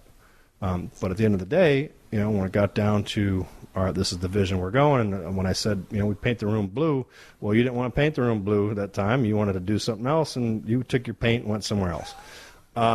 So that was a big blow personally as well, because again, it's the machine, and we all put effort into building Stone Cold Steve Austin and the company and everything else around it. And when that cog leaves, it's like, ooh, wow, it didn't feel good. It didn't make any of us feel good. It's like, you let us down, man. Yeah. And you said that when you came back and things like that, and it's tough. It is very tough.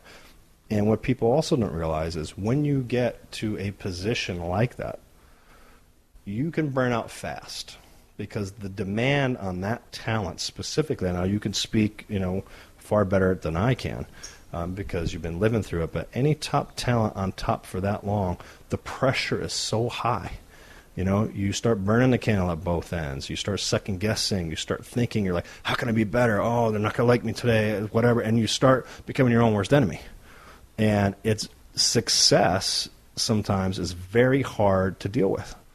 And, you can elaborate on it. Rock did the same thing. Hogan, Macho Man. It is, it's that rare air where you start thinking, oh, I'm not going to have it again. And then it becomes almost like a paranoia. And it gets in there. So getting back to it. So, again, everybody was hurt. Vince was hurt, again, from the company standpoint and emotionally, personally. What do you think personally, though? You think, God dang, that piece of trash, we done spent all this money promoting his ass. I've been out there doing stuff with him. They've been doing stuff for him. I mean, you had... Well, again, I felt let down. Probably you felt like I stuck a knife in your back and twisted it. Well, I felt let down, but it's also, I've been through that before with other talent. Right. So if it was the first time, I'd be like, wow, okay. But again, I've seen this movie. More generation. I've been through a lot of them. Yeah. And hearing the stories of this guy did this and this guy did this, and and what to look out for and things like that, and it's a bitter pill to swallow no matter what. But then you also just feel bad all the way around. You feel bad for you because obviously you're upset that you bailed. You had enough where you just freaked out and just had to bail.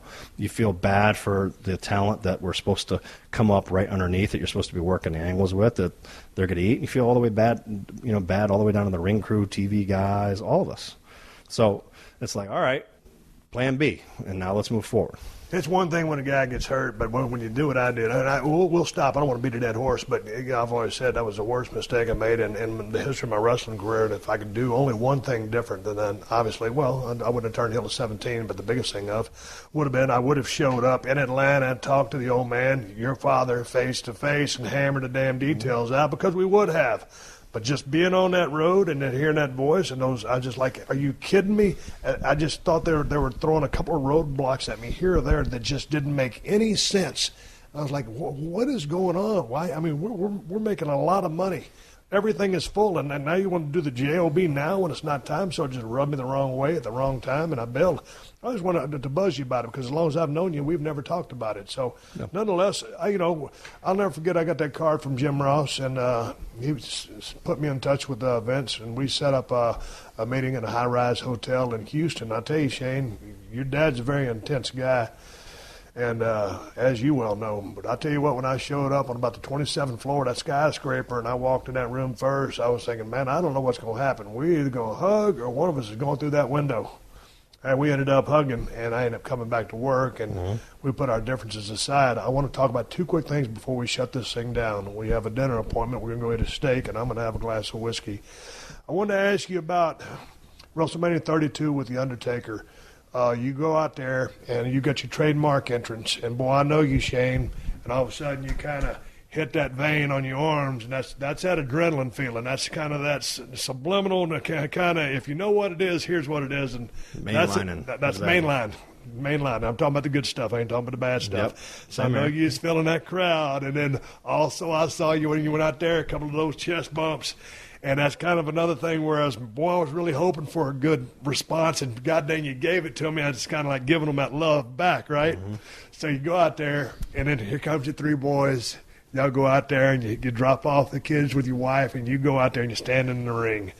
Okay, you guys had a great match. Two things. I want to talk about the big bump, and I know you've discussed it with Mick Foley, but we'll talk about it real quick here. But tell me about being in the ring in front of 101,000 people, and Undertaker's music comes on, the lights drop, and boom, here he comes, and it takes him damn near 5 minutes to get there, because before you start, the first time I wrestled Undertaker, I just came to WWF then, and here comes Taker, and in the back of my mind, I thought of a lot of things that I wanted to do to him or with him, and, some stuff I'd call in the ring. That's how we worked back in.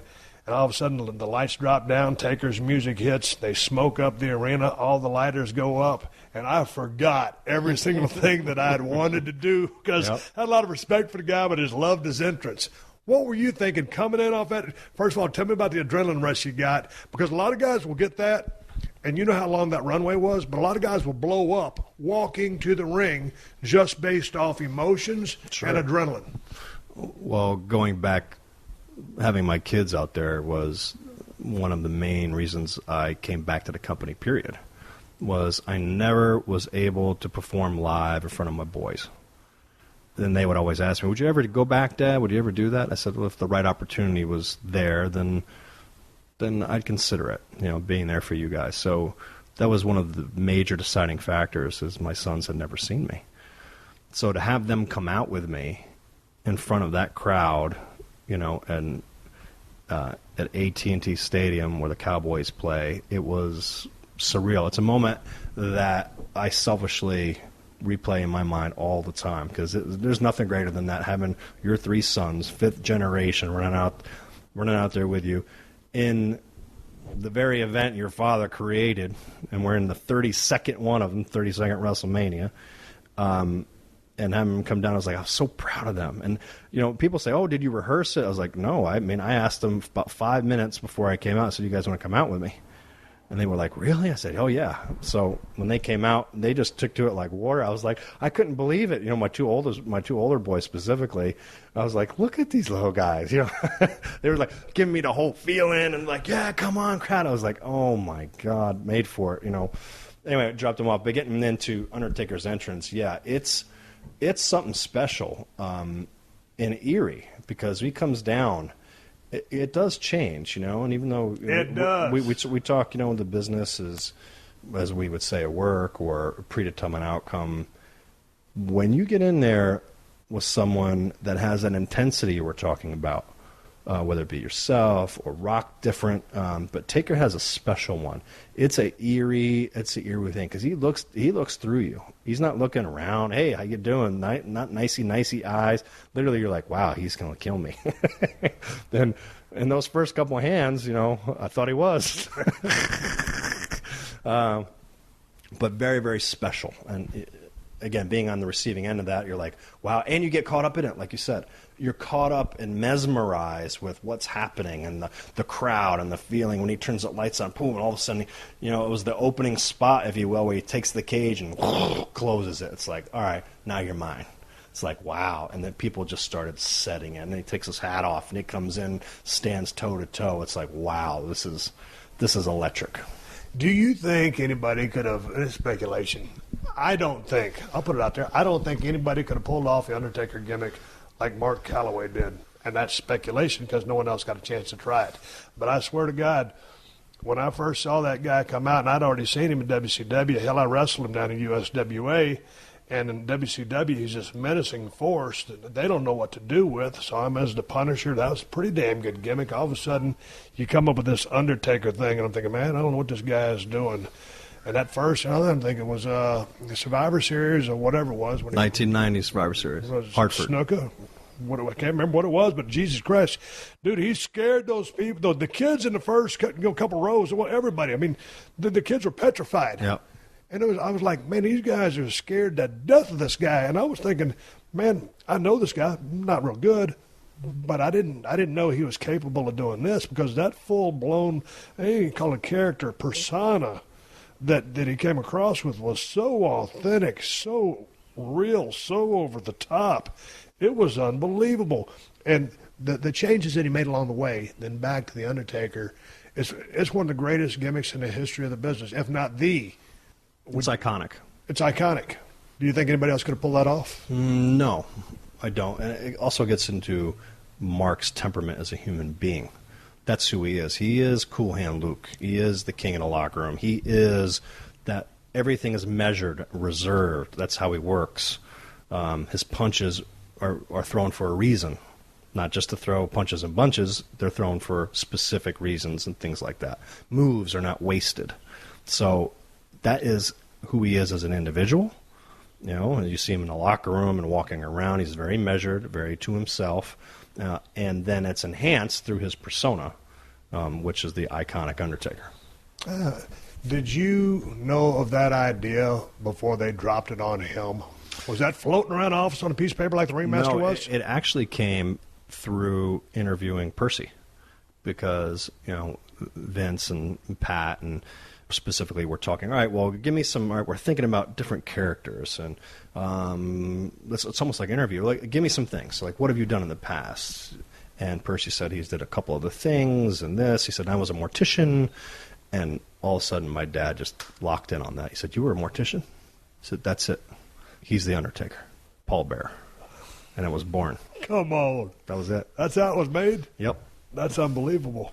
Okay. All because, again, reality based, Yeah. and that's when people can usually feel the characters most, is when it's an extension of them. Right. It's an enhancement. Right. You know, you're the same. When you felt Stone Cold, it was a jacked up, enhanced version of who you are. Right. And the same thing for Ultimate Warrior, because a lot of people, Same thing. man, that guy was the greatest technician in the world. That guy drew money, and that was an extension of his personality. I just thought the guy was lights out as far as working the crowd. Going to the top of that cage, jumping off, and God dang it, if the Undertaker didn't see you and he moved, so you missed him and landed flat dab right on the middle of a table. About a picture-perfect landing as you can make. I know you're a grown man, but I know you had to talk that over with your lovely wife, Marissa, before you made that leap. Did you, or would you not smarten her up? Well, I made the mistake once of doing something and not smartening her up, and I was in the doghouse forever. So I smartened her up on the potential of things like that happening. So, and Did you tell her you was going to do it? Because, I mean, you hug her, you give her a kiss right before the match, and then you're in. She knew. Okay. So 'cause she's happy. I mean, she's like, good luck. yeah, she's like, please just be careful. Yeah. And, you know, she's very concerned because obviously so many things can happen up there. You know, your shoelace gets caught or something, or you Dude, it's a step crazy off. things like that. You slip, you know, something, dust blows in your eye, you know, you just don't know. But for me, you know, going back to being ADD and hyperactive and everything, one of the abilities of why we can become very good at specific things athletically is all those distractions in our normal life also make us do hyper-focus. So I get like whisper quiet, like in a movie, where everything is just clear. You can hear little snaps. I can hear every single thing, people breathing. Like, that's how quiet I get, because you have to stay focused because it's extremely high It's risk. almost like saying a football player sees things in slow motion with clarity. That's the way Exactly. you dial it in. Exactly. I see a lot of those things, especially when I do very high-risk moves. Okay, so you're up there. What are you thinking? I know you tune everything out, but what are you thinking? I'm thinking, well, we're going to... Straight up, dude. Straight up. Shoot. Yeah, straight up. I'm thinking I'm going to nail this thing. That's it. So I get up there. Here we go. Jump off, and you know, it's not so much... It's not the flight. It's a sudden stop that gets you. That's when you go laying there like a guppy, go try to get a breath. You're like, oh my God, counting ribs. How was it? Stiff. Oh my God, stiff. I cracked 2 ribs on my right side.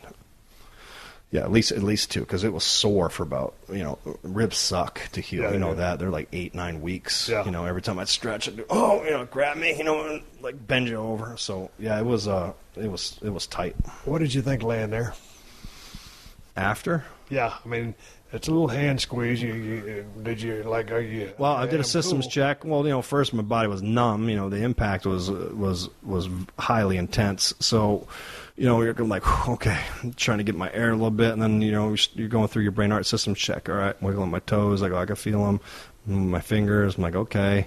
I'm hearing things. I'm like, all right, things are checking out a little bit, you know. And I'm like, all right, moving over. I look over, and then Taker's looking at me like, you crazy son of a bitch, and I'm gonna come beat you. I'm like, we're good. Here we go. They picked me up. That's when I felt my ribs. Is when he picked me up. I was like, oh, I didn't account. Wasn't the system check did not diagnose that one. I felt that, and then you know, I mean, we were home at that point. Yeah. Did all the rest of the work, but. What did your kids tell you, and what did your wife tell you? Because when you watched it back, or you know, they'd seen you do it. Yeah. What was their thoughts, their impressions? They were, you know, my little guy was crying. You know, my youngest was 6 at the time, so of course he was crying. My middle son Kenyon, he was upset that I didn't win more than anything. Okay, he was very crushed that I didn't win. Yeah. Not so much that I, you know, of the leap, but they were all very concerned afterwards, and they came to the back and they wanted to check on me, which, you know, as they did, I was carted off. Yeah. So that wasn't wasn't a very pleasant visual for them to see me go out on a stretcher into the trainer's room and all that other stuff. But I said, look, guys, I'm okay. So we're going to be all right, and it was okay. Did Marissa say, hey, man, no more of those? Until the next one comes up. She's not thrilled, when I get in there. Got to take you one more thing before we end on a high note. I'll go back to, God dang, was it missing out on the date, October 24th, 2001. I know it's 2001. You worked with Kurt Angle in a street fight match. King of the Ring? King of the Ring. King of the Ring, street fight, 2001. Jesus Christ. You kicked his ass for 15 solid minutes, and then he commenced to kicking yours. And in that 15 minutes of kicking him, dude, you was throwing in potatoes, too. It was you. Did you take boxing when you was a kid? Because you got a quick punch. You got quick hands. Yeah, I've always boxed and kickboxed and all that. But yeah, I boxed when I was and you zing those things in. I was watching you tee off on Kurt. I said, man, better you than me. It was great, though. It was great. And so you're kicking his ass. I mean, it looks like a shoot. And all of a sudden, y'all work back. That's how good I am, dude. He sends you through that first thing, and he tries to send you through that first thing of it's supposed to be sugar glass. But I called Kurt today before you came over, and I said, what was up with that? Because I watched that match in its entirety just yesterday. And he goes, they screwed up. It's supposed to be sugar glass, but there was actual regular windshield glass. Safety glass. Safety glass. Yeah. The exact opposite of what you want to go through. But you went through both of them because, that's what you guys had in mind. Yeah. Took some effort to get you at that first one. Bam, you hit that thing on your back. You crashed down on your dome. Straight in the back. I mean, what was up? What are you thinking? Because you know the task at hand. You know when to pull the gag off. Yep. So you want to get through both glasses, but you're getting the tar beat out of you.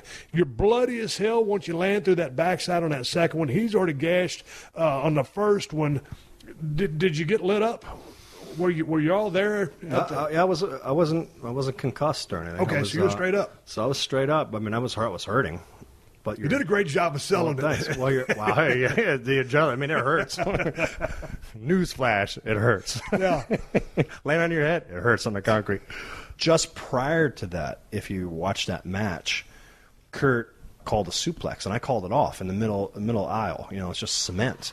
He says, no, suplex. I said, no, Kurt. He goes, oh, God damn it. And he did something to me, and I didn't have much of a choice. I'm like, all right, suplex. So as we did it, he hit, and he went, oh, my God, and cracked his tailbone.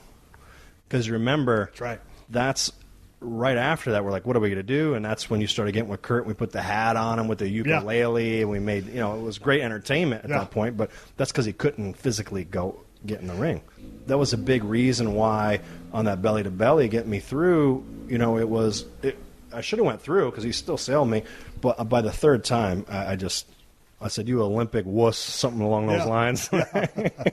I can't believe you came and threw me through it. He went, finally, we went through. Then I said it on the way back, because he did it twice on the way back. Finally, he says, that's it. He just picked me up and just threw me through instead of suplexing me through. You end up hitting that thing with your dome, cut your face. Every morning, I got big lines way up here, reminders of Kurt.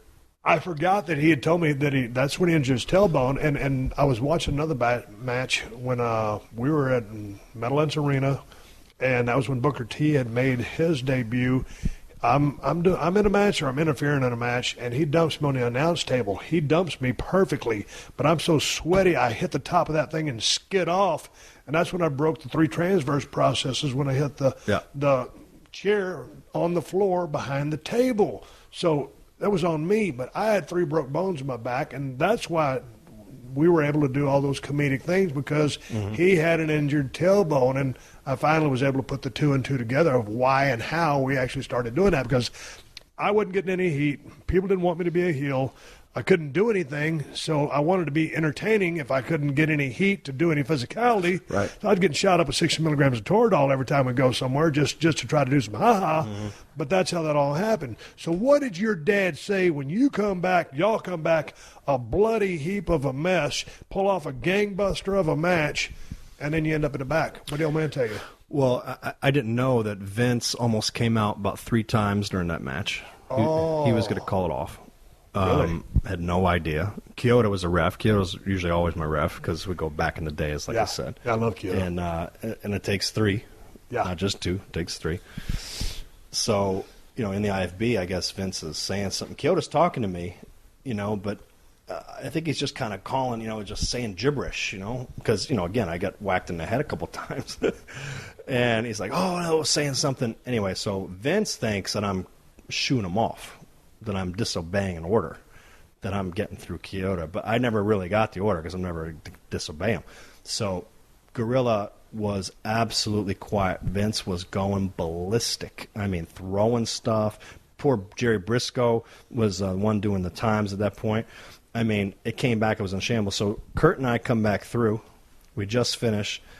And it was one of the first ever standing ovations because that wasn't given back in the day, And I'm not saying that to brag. I was just how appreciative I was and how appreciative the fans were that we put ourselves through that for them. And it was like, oh, my God, it was awesome. Get through Gorilla. It's like a morgue. I was like, oh, I don't know what's going on here. So Kurt and I keep going. Literally it was silent. My dad was nowhere to be seen. He was so fuming. As we walk in the back, there's a whole line of guys. All the boys were applauding. And as you know, when you pop the monitor like that and all the boys are giving you a standing O in the back, that's the ultimate high you can ever get. Followed by quickly the ultimate low as I turn around the corner on my way to the trainer's room before we go to the hospital, and then here comes Marissa, just eyes bawling. She has no idea because I didn't tell her anything. That's this is the one you're talking about. This is the one I got a huge heat for. So I said, look, it's going to be rough. And she had no idea it was going to be like that. So she had no idea if I was okay. She had no insight to the business. She had no communication. So she went back and just saw me gushing and everything. And I'm laughing. And Kurt and I are high-fiving each other. No, you crushed it. And she's like, what? I was like, oh, my God, I'm so sorry. And then I had Kurt, obviously being from Pittsburgh, I had this local beer, Iron City Light, and we popped one. Kurt, he's hardly doesn't drink. And he's like, oh, we're having one. We're definitely doing that. We're high-fiving each other as we're both getting shoved in the ambulance to go to the hospital. What did Vince tell you? He was so mad because, again, he thought I disobeyed an order. He says, if I ever say something, I said, look, I never disrespect you that way, and if you said it, I would have stopped, but I didn't get the message. And he was like, So he's fuming because you're towing the line there. I'm didn't being get the message straight up. Straight up, I'm being completely honest. So I'm not. I don't ever. Believe me. Okay. That intensity is there when I through childhood and everything else that went with it, but I never lied to him ever in my entire life. So he was fuming, and he said that was one of. He said something very nice to me, put the match over, and I'll stay private. And he says, but don't you ever blank and do that ever again. He was so hot. We were supposed to ride back together, and he didn't ride with me. He got his own car. I was like, wow. I was like, woof, I had heat. I mean, because he was so nervous. He was so, and so it was two things, being a father and seeing, your son go through a train wreck, Yeah. And waving him off, which really made him hot in front of everybody. Because he was giving the order in front of everybody. Right. Right. So he thought I was disobeying on top of all that. Right, So and everybody that was... And everyone around knows that I'm disobeying now. Yeah. So it was like, woof, that's why Gorilla was... He's not going to lose the team. Oh, my God. This head coach doesn't lose the team. Woof. What do you got down the road? I mean, are you going to keep being the commish or what? Yeah, I'm very much enjoying that. And as long as I can continually make a difference and help guys now, especially greener guys, grow and help them and learn psychology and make the product better, I'm in. Makes me feel great. I love to be able to do that. Love to be able to teach, and love the camaraderie of it all. Love the business. Oh, yeah, I do too.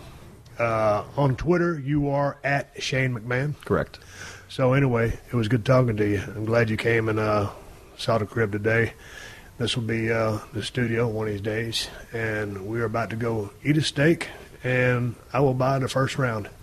Looking forward to that whiskey. It's been a pleasure. It's been way too long, and it's been awesome being in the ring with you, sitting across from you, and continuing our journey together. Yeah, I want to come down to Orlando one of these days when you go down and talk to those youngins down there at the NXT Performance Center. I've been wanting to come down there and drop a little 411 on them, as just like some of the other guys who have gone down there. Good. You should do that. Be something to do. Be happy to do it with you.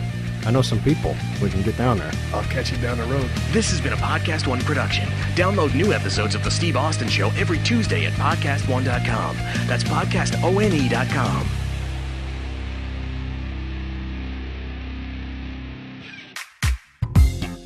Welcome to the MIP. Yeah! The Michael Irvin Podcast. You knew this was coming. Guess who? Let me start this thing off. Join me every week for the Michael Irvin Podcast. We'll give you the full MIP experience. I'm talking everything from football to fashion. I will be chopping it up.